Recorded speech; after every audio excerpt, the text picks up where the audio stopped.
Hello and welcome to another video about Hornby Terriers, specifically pointing out the differences between the A1 and A1X variations of the Terrier, in which there are many variations of their own. For example, on the A1 Terrier, you can see these pipes which connected the water tanks to the smoke box, which I'm not sure if they would preheat the water.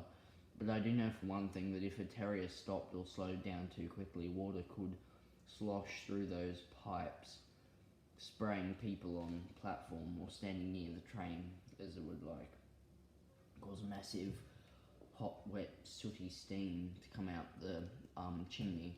But anyway, there is a variation of the A1 without those pipes. Likewise on the A1, which probably has a lot more differences, there are longer lamp irons on the fronts there and there. There is also a variation without the Isle of Wight style enlarged coal bunker, which you can see this one features. And if we have a look at my A1 back here, it does not feature that, instead having the toolbox. Now on to the basics of the A1X and the A1.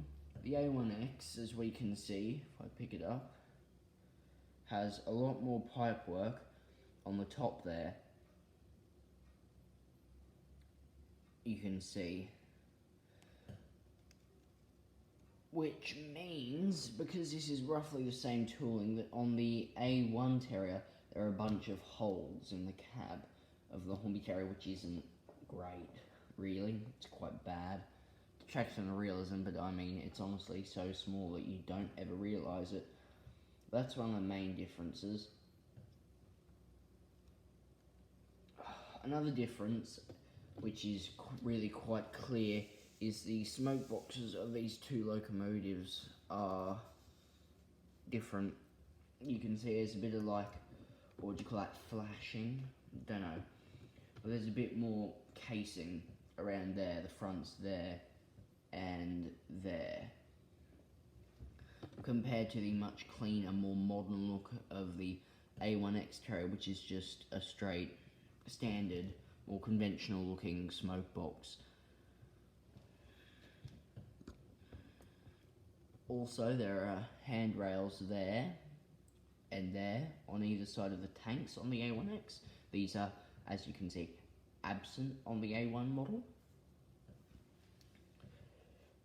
Also, of course, there are not the water condensing pipes, these things here and here.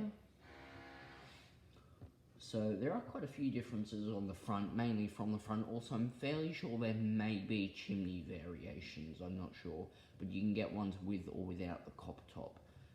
Of course, the copper top is a lot more ornate. It just depends if you go for realism or not, or what you like. Also, another really minor difference is this: if we have a look underneath the A1, you can see there's more pipe work around there. Not sure how well you can see that, but if we have a look at the A1, you can see it's very bare down there. It's a bit easy to see as well because of also the red undercarriage, which is really quite nice on these LBSC engines, so there's that. Also, you can see the front splashes there on the A1 with that extra bit, which I'm fairly sure was a lubricating thing maybe, is absent here. Instead, I'm pretty sure that's what that little gold thing there is. Might be the replacement. Also, another thing on these is that the cab, you can see there are more controls, or at least I think anyway. The cab, there seems to be a few more bits and pieces in there now. Of course, this is going to be very difficult to show you, so what I might have to do is get up really close, but maybe not. You can see here, that part there, it's quite large, it protrudes, and I'm pretty sure that's because these were used on auto trains, these Isle of Wight style terriers. And if we have a look on this terrier, you can see it doesn't have that there.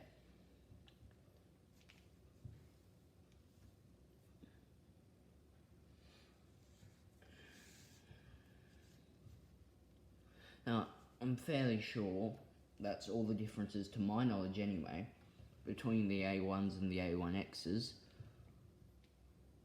Also, this A1X, which I don't think I've shown on the channel before, runs fine. It's a really good model.